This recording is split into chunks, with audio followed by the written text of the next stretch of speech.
السلام علیکم ورحمۃ اللہ وبرکاتہ۔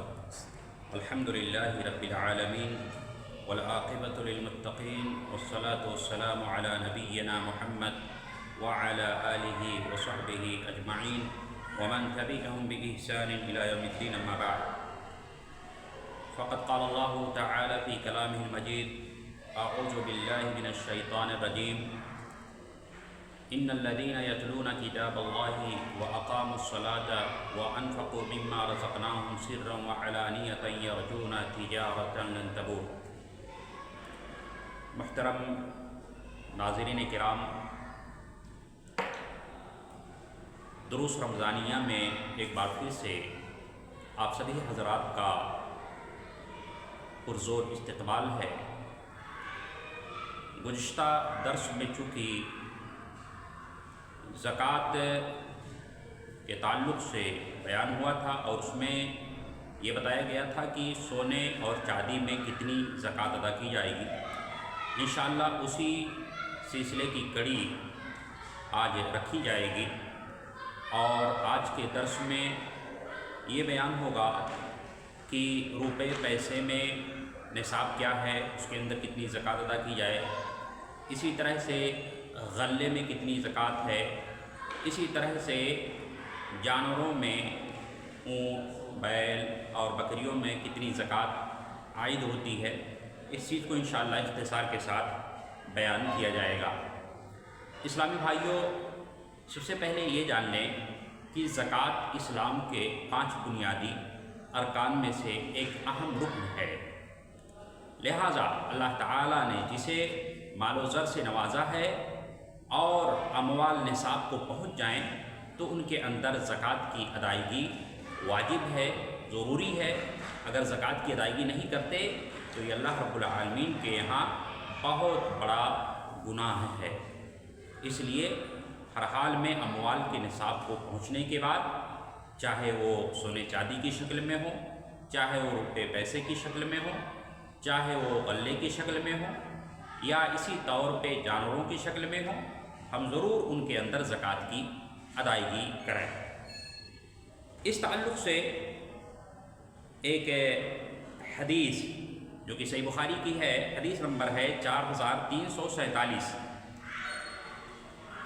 اللہ کے رسول صلی اللہ علیہ وسلم نے حضرت معاذ بن جبل رضی اللہ تعالی عنہ کو یمن کی طرف بھیجا اور انہیں چند ہدایتیں دیں۔ اللہ کے رسول صلی اللہ علیہ وسلم نے یمن کی طرف بھیجتے ہوئے حضرت معاذ بن جبل کو فرمایا، اِنَّکَ سَتَأْتِی قَوْمًا مِّنْ أَهْلِ الْکِتَابِ، کہ تم عنقریب اہل کتاب کی ایک قوم کے پاس جاؤ گے، فَادْعُوهُمْ إِلَىٰ شَهَادَةِ أَن لَا إِلَٰهَ إِلَّا اللَّهُ، لہٰذا سب سے پہلے انہیں اس چیز کی طرف دعوت دو کہ اللہ رب العالمین کے سوا کوئی معبود برحق نہیں، وَأَنَّ مُحَمَّدَ رَسُولُ اللَّهِ، اور یہ کہ محمد صلی اللہ علیہ وسلم اللہ کے رسول ہیں۔ فَإِنْهُمْ طَاعُوا لَكَ بِذَلِكَ، اگر وہ اس بات کا اقرار کر لیں، فَأَخْبِرْهُمْ أَنَّ اللَّهَ افْتَرَضَ عَلَيْهِمْ 5 صلوات فِي كُلِّ يَوْمٍ وَلَيْلَةٍ، تو انہیں بتلاؤ کہ اللہ رب العالمین نے ان کے اوپر دن اور رات میں کل 5 نمازیں فرض کی ہیں۔ فَإِنْهُمْ طَاعُوا لَكَ بِذَلِكَ، پھر اگر وہ اس بات کا اقرار کر لیں، نماز پڑھنا شروع کر دیں، فَأَعْلِمْهُمْ أَنَّ اللَّهَ افْتَرَضَ عَلَيْهِمْ صَدَقَةً تُؤْخَذُ مِنْ أَغْنِيَائِهِمْ فَتُرَدُّ عَلَىٰ فُقَرَائِهِمْ، تو انہیں بتلاؤ کہ اللہ رب العالمین نے ان کے اوپر زکوٰۃ کو فرض کیا ہے، جو ان کے مالداروں سے وصول کیا جائے گا، اور کہاں صرف کیا جائے گا؟ انہی کے جو پسماندہ لوگ ہیں، جو غریب طبقہ ہے، جو فقراء اور مساکین ہیں، ان کے اوپر اس زکوٰۃ کی رقم کو خرچ کیا جائے گا۔ فَإِنْهُمْ طَاعُوا لَكَ بِذَلِكَ، اگر وہ اس بات کا اقرار کر لیں تو اللہ کے رسول صلی اللہ علیہ وسلم نے ایک ہدایت یہ بھی فرمائی کہ فَإِيَّاكَ وَكَرَائِمَ أَمْوَالِهِمْ، دیکھنا ان کے نفیس اور چنندہ مالوں سے ہرگز زکوٰۃ وصول نہ کرنا۔ گویا محصل کے لیے یہاں اس بات کی قید لگائی جا رہی ہے کہ آپ کو زکوٰۃ دینے والے کو مجبور بھی نہیں کرنا ہے، کہ ان کے نفیس اور عمدہ مالوں سے، اس کا مطلب یہ ہے کہ اسلام چونکہ ہمیں درمیانہ روی کا حکم دیتا ہے، تو متوسط قسم کے مال سے، نہ ہی ردی قسم کے مال سے زکوٰۃ ادا کی جائے اور نہ ہی ایک دم ہائی کوالٹی سے بش کر کے، جسے ہم گاؤں دیہات کی زبان میں کہتے ہیں، زکوٰۃ ادا کرنی ہوگی، بلکہ درمیانہ مال سے ہم زکوٰۃ ادا کریں۔ اور ایک آخری ہدایت اللہ کے رسول صلی اللہ علیہ وسلم نے یہ کی، واتقی دعوت المظلوم، جو کہ بہت اہم ہے۔ اللہ کے نبی صلی اللہ علیہ وسلم نے فرمایا، دیکھنا مظلوم کی بد دعا سے بچنا، یعنی کسی کے اوپر ظلم نہ کرو، کیونکہ واتقی دعوت المظلوم فإنہ لیس بینہ وبین اللہ حجاب، مظلوم اور اللہ کے درمیان، مظلوم کی بد دعا اور اللہ کے درمیان کوئی حجاب نہیں ہے، کوئی آڑ نہیں ہے۔ یعنی اگر آپ نے کسی کے اوپر ظلم کیا، ظلم کر کے زکوٰۃ کی وصولی کی، یا کسی بھی معاملے میں ظلم کیا اور وہ اللہ سے فریاد کر لے، اللہ مظلوم کی پکار کو بہت جلدی سنتا ہے، اس کی دعا رائے گا نہیں جاتی ہے۔ یہ حدیث، اس کے اندر بہت ساری حکمتیں ہیں، مصلحتیں ہیں، دروس ہیں، عبر ہیں، ضرورت ہے کہ اس چیز کو ہم اپنے سامنے رکھیں۔ اب آئیے اصل موضوع کی طرف چلتے ہیں۔ روپے پیسے، بعض احباب کی طرف سے سوالات ہوتے ہیں کہ روپے پیسے میں نصاب کیا ہے، کس حساب سے روپے پیسے میں زکوٰۃ ادا کیے جائے۔ تو اسلامی بھائیوں، روپے پیسے جو کہ ہم اپنے پاس اسٹاک کر کے رکھتے ہیں، بینکوں میں رکھتے ہیں، ذخیرہ کر کے رکھتے ہیں، ان کے اندر بھی زکوٰۃ ہے، لیکن اس کا ایک نصاب ہے۔ اب نصاب کیا ہے؟ نصاب علماء کرام کے مابین شدید اختلاف ہے کہ نصاب کس چیز کو بنایا جائے، سونے کو معیار بنایا جائے یا چاندی کو معیار بنایا جائے۔ تو میں نے جو تحقیق کی اور علماء کرام کے جو نتائج میں نے اخذ کیے ہیں، وہ یہ ہے، انسب یہ ہے کہ چاندی کو معیار قرار دیا جائے، چاندی کو معیار قرار دیا جائے اور چاندی کے حساب سے روپے پیسوں میں زکوٰۃ ادا کی جائے۔ کس طرح سے؟ مثلا آج کے وقت میں آپ دیکھ لیں کہ چاندی کی قیمت کتنی ہے، اور گزشتہ درس میں نے بتلایا تھا چاندی کا نصاب کہ جب 52.5 تولہ چاندی آپ کے پاس ہو جائے، گرام کی بات کریں 595 گرام، تو اس کے اندر زکوٰۃ واجب ہو جاتی ہے، لاگو ہوتی ہے۔ پھر اس کے اوپر جتنا ہو آپ وزن کریں، اور وزن کر لینے کے بعد مجموعی قیمت نکالیں، اور اس میں سے 2.5% یا 40واں حصہ زکوٰۃ نکال لیں۔ تو آپ اگر چاندی کو معیار بناتے ہیں، اور اس کے معیار بنانے کی 3 صورتیں میں یہاں آپ کے سامنے رکھوں گا، یہ میرا اپنا رجحان نہیں ہے بلکہ علماء کرام کے رجحان ہے کہ چاندی کو معیار بنایا جائے روپے پیسوں میں زکوٰۃ کی ادائیگی کے لیے۔ کیوں؟ اس لیے کہ بر صغیر میں نوٹوں سے پہلے چاندی کے روپے کا چلن تھا، تو روپے پیسوں سے جو زمانہ قریب ہے وہ چاندی کا ہے، کہ اس سے پہلے چاندی کے سکے چلتے تھے۔ تو اس لیے چاندی کو معیار بنایا جائے اور چاندی کے حساب سے روپے پیسوں میں زکوٰۃ ادا کی جائے۔ دوسری صورت چاندی کو معیار بنانے کی یہ ہے کہ جو غربا اور مساکین ہیں، اس سے ان کو جلدی فائدہ پہنچے گا۔ اگر ہم سونے کے مقابل چاندی کو معیار بناتے ہیں تو تھوڑی مالیت پر زکوٰۃ کی وصولی ہو جائے گی، اور پھر اس سے جو غربا اور مساکین ہیں ان تک اس تعاون کو جلد پہنچایا جا سکے گا۔ تیسری شکل یہ ہے چاندی کو معیار بنانے کی کہ مبادا اللہ رب العالمین کا حق ہمارے ذمہ رہ جائے، یعنی اگر ہم سونے کو معیار بناتے ہیں تو اس کے لیے انتظار کرنا پڑے گا، اور یہ ضروری نہیں ہے کہ سب کے پاس سونا اس نصاب کو ہو۔ تو اس لیے اللہ کا حق ہمارے ذمہ رہ نہ جائے، احتیاطاً ہم چاندی کو معیار بنائیں اور اس کے حساب سے ہم زکوٰۃ نکالیں۔ اب کیسے نکالیں گے؟ مثلا آج چاندی کی ریٹ جو ہے وہ دیکھ لیں، مارکیٹ میں، بازار میں چاندی کا ریٹ کیا ہے، اور